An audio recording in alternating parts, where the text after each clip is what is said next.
네, 지난밤 사이 올해 들어 가장 강한 폭우가 쏟아졌습니다. 대구에는 처음으로 재난성 호우 긴급재난 문자까지 발송됐고 서울에도 올해 처음 호우 재난 문자가 발송됐는데요. 밤사이 폭우 상황, 또 앞으로의 비 전망 정리해 보겠습니다. 김민경 기상재난 전문 기자 나와 있습니다. 어서 오십시오. 안녕하세요. 네, 자, 지난 밤사이 폭우 상황부터 짚어보겠습니다. 어느 지역에 얼마나 많은 비가 온 건가요? 네, 우선 어젯밤에는 경북과 충청에 그리고 오늘 늦은 새벽부터는 수도권을 중심으로 강한 비가 집중됐습니다.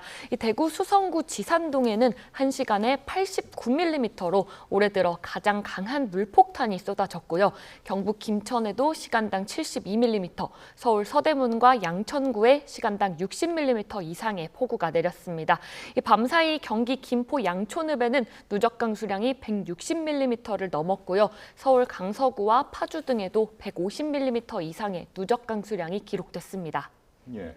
자, 대구를 먼저 말씀을 해주셨는데 대구에 재난성 호우 긴급재난 문자가 처음으로 발송됐다고요? 네, 어젯밤 10시 10분에 대구 수성구 지산동에 처음으로 재난성 호우 긴급재난 문자가 발송됐습니다. 이 재난성 호우 긴급재난 문자는 기상청이 올해 처음으로 도입한 제도로 기존 호우 긴급재난 문자보다 한 단계 높은 최고 수준의 호우 경보인데요. 이 15분 강수량이 25mm 이상이면서 1시간 강수량이 85mm 이상이거나 1시간 강수량이 100mm를 넘으면 발송이 됩니다. 이 대구는 첫 번째 기준을 충족하면서 재난 문자가 발송됐습니다. 이 재난성 호우 긴급 재난 문자는 즉각적인 침수와 인명 피해가 우려될 때 발송이 되는 만큼 문자를 받았다면 지체하지 말고 즉시 안전한 곳으로 대피해야 합니다. 네, 저도 문자를 받고 심각성을 알 수 있었는데 서울에도 올해 처음으로 호우 재난 문자가 발송됐죠. 네, 서울 강서구와 은평구, 종로구 등 모두 18곳에 긴급 재난 문자가 발송됐습니다. 서울에 호우 긴급 재난 문자가 발송된 건 올해 들어 처음입니다. 그리고 경북 김천 감호동과 인천 강화구 서도면에 이 문자가 발송이 됐는데요. 호우 긴급 재난 문자는 1시간 강수량이 50mm 이상이면서 3시간 누적 강수량이 90mm 이상, 그리고 1시간에 72mm 이상의 강한 비가 관측이 되면 발송이 됩니다. 이 문자를 받았다면 역시 이미 침수 위험이 큰 상황인 만큼 하천변이나 지하차도 등 위험 지역을 즉시 벗어나서 안전한 곳으로 대피해야 합니다. 예. 자, 원인도 짚어봐야겠는데요. 밤사이에 비 왜 이렇게 강했던 겁니까? 네, 우선 밤사이에 강한 비는 두 단계로 나타났습니다. 화면 보실까요? 왼쪽이 어젯밤 11시쯤이고 오른쪽이 오늘 새벽 5시쯤입니다. 먼저 어젯밤에는 경북을 중심으로 시간당 90mm에 육박하는 폭우가 쏟아졌습니다. 이 정체전선 위에서 중규모 저기압이 발달한 게 원인이었습니다. 이 규모는 크지 않지만 회전이 굉장히 강한 저기압이라서요. 이 주변에 덥고 습한 공기를 끌어모으면서 비구름을 급격히 키운 거고요. 새벽 3시 이후에는 강한 비의 중심이 수도권과 강원으로 이동했습니다. 이때는 이 북쪽에서 건조한 공기가 강하게 내려왔고요. 남쪽에서는 덥고 습한 공기가 계속 밀려 올라오면서 이 정체전선이 강하게 활성화됐습니다. 여기에 남서풍을 따라서 수증기까지 강하게 계속 공급이 되면서 이 비구름이 길고 체계적으로 발달한 겁니다. 그러니까 쉽게 말하면 비구름을 만드는 공장은 쉬지 않고 계속 돌아가는데 원료인 수증기가 계속 들어온 셈이라서 이 비구름이 강하게 발달한 겁니다. 네, 그리고 요즘 비가 내리는 걸 보면 같은 지역 안에서도 어떤 지역에는 호우가 쏟아지고 또 바로 옆 동네는 비가 약하게 내리고 이런 경우가 많더라고요. 이건 이유가 뭔가요? 네, 우리가 일기예보에서 자주 보는 이 저기압이 축구공만 한 규모라면 이 장마철에 만들어지는 조금 전에 보셨던 이런 중규모 저기압은 축구공 정도 크기의 아주 작은 저기압입니다. 이 축구공을 운동장 어디에 찰지 정확하게 맞추기 어려운 것처럼 이 규모가 작을수록 강한 비가 쏟아지는 위치를 예측하기도 훨씬 어렵습니다. 이 스포트라이트를 비추듯이 좁은 구역에만 비가 집중되는 경우가 많아서요. 말씀하신 것처럼 같은 지역 안에서도 강수량의 차이가 크게 벌어지는 겁니다. 예. 자, 앞서서 설명을 해주시면서도 뭐 시간당 몇 밀리미터다 이런 말씀들 많이 해주셨는데 뭐 80밀리미터, 100밀리미터 이런 식으로 얘기를 하면은 숫자만 봐서는 감이 잘 안 오거든요. 실제로는 어느 정도로 위험한 수준으로 보면 될까요? 네, 우선 저희가 보통 시간당 30mm 이상의 비가 쏟아지면 집중호우라고 부릅니다. 그리고 시간당 50mm를 넘기 시작하면 배수가 원활하지 않는 도로에는 물이 차오르게 되고요. 차량은 와이퍼를 가장 빠르게 작동시켜도 앞을 보기 어려울 정도입니다. 그리고 시간당 70mm 이상의 극한 호우가 쏟아지게 되면 하천 주변 차량과 지하차도가 침수되기 시작하면서 피해가 잇따를 수 있습니다. 마지막으로 시간당 100mm를 넘어서게 되면요, 말 그대로 폭포수를 온몸으로 맞는 것과 같은 강도입니다. 도로에서는 차량이 물에 뜰 정도로 침수가 급격히 진행이 되고요. 지하 공간은 물론 이 건물의 저층까지 물이 들이닥치는 극단적인 상황이 벌어질 수 있습니다. 네. 그리고 이번에 비도 문제였지만 바람이 강하게 분 지역도 많았어요. 맞습니다. 어젯밤 전남 신안 자읍면에는 초속 37.1m의 돌풍이 불었습니다. 시속으로 계산하면 134km에 달하는 강풍인데요. 그러니까 태풍의 버금가는 매우 강한 바람이 분 겁니다. 보통 바람이 초속 15m를 넘으면 간판이나 가벼운 시설물이 흔들리기 시작하고요. 20m를 넘으면 이 몸을 제대로 가누기 어려울 정도가 됩니다. 25m 이상이면 이 지붕이 날아갈 수가 있고요. 30m 이상이면 가로수가 쓰러지거나 전신주가 파손될 정도의 위력을 보일 수가 있습니다. 예. 자, 밤사이 상황 한번 짚어봤는데 지금 비가 가장 많이 내리는 곳, 강하게 내리는 곳은 어디입니까? 네, 이 비구름의 이동을 볼 수 있는 레이더 영상 다시 한번 보실까요? 이 강한 비구름대가 1시간 전보다는 조금 이렇게 북동쪽으로 빠지게 되면서 이 서울 등 경기 서부의 호우 경보는 모두 해제됐고요. 이 경기 서부는 호우주의보도 모두 해제가 됐습니다. 지금 호우 경보는 강원 북서부에만 내려져 있고요. 강원도와 충남 일부의 호우주의보는 계속해서 발효 중입니다. 특히 이 보라색 구름이 이렇게 위치한 곳에서는 현재 시간당 40mm 안팎의 강한 비가 쏟아지고 있습니다. 네. 자, 그런데 오늘 밤에 또 한 번 고비가 찾아온다고요? 네. 오늘 밤 또 한 차례 비가 강해질 가능성이 있습니다. 화면 다시 보실까요? 이 왼쪽이 오늘 새벽, 그리고 오른쪽이 오늘 밤부터 내일 새벽 사이입니다.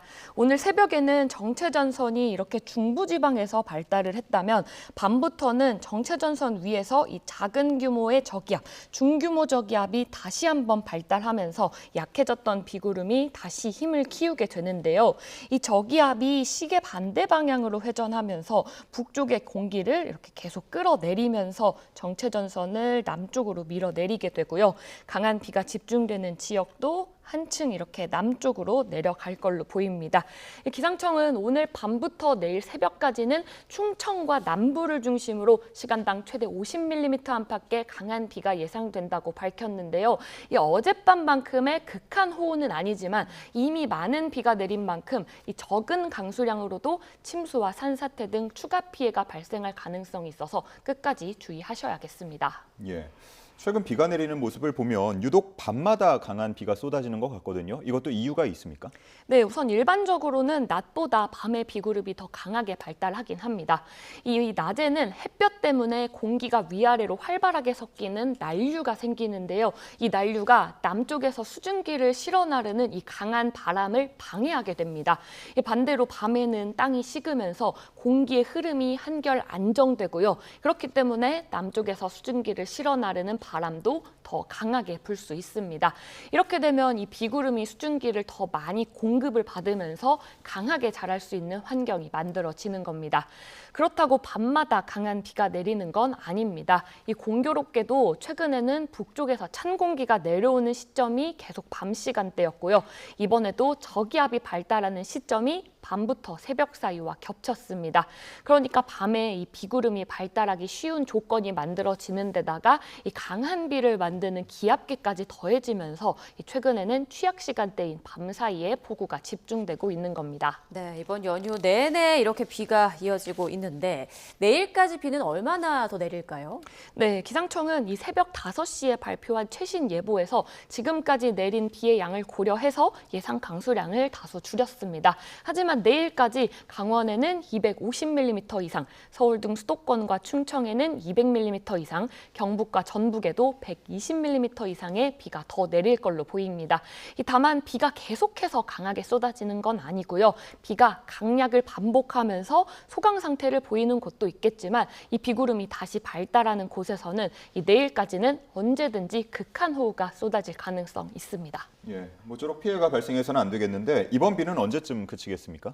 네, 일단 이번 비는 내일까지는 계속 이어질 걸로 보입니다. 오늘이 최대 고비가 되겠고요. 내일은 비의 강도가 한층 약해지기는 할 텐데요. 하지만 이 정체전선이 완전히 물러나는 건 아니라서 오후부터 밤 사이에는 그치는 곳은 늘어나긴 하겠지만 일부 지역에는 여전히 강한 비가 이어질 가능성이 있습니다. 네. 다음 주에도 비가 내리는 날이 많을 것으로 보인다고요? 네, 이 정체전선이 쉽게 물러나지 않을 걸로 보입니다. 기상청은 다음 주에도 계속해서 정체전선의 영향을 받을 걸로 내다봤는데요. 화요일과 수요일에는 정체전선이 다시 발달하면서 전국에 비가 내리겠고요.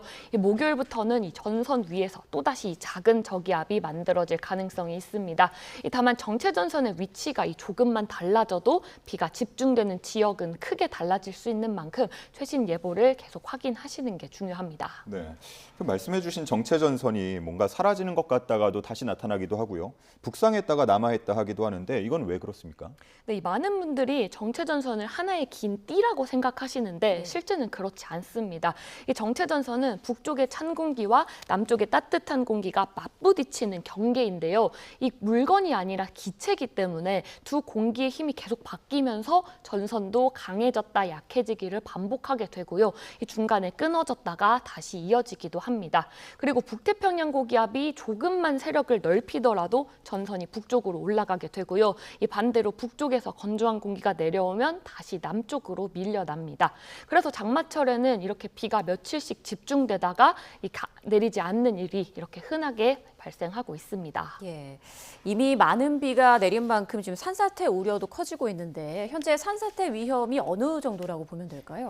네, 현재 수도권 곳곳과 이 경북 김천 등에는 산사태 주의보가 내려져 있습니다. 서울 도봉구에는 산사태 경보가 발령됐다가 다행히 조금 전 주의보로 완화됐습니다.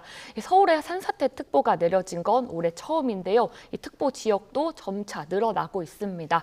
서울 등 수도권의 산사태 위기 경보는 경계 단계로 상향이 됐고요. 제주를 제외한 전국 대부분 지역에는 주의 단계가 발령 중입니다. 무엇보다 우려되는 건 이미 집안이 많은 비를 머금어서 굉장히 약해졌다는 점입니다.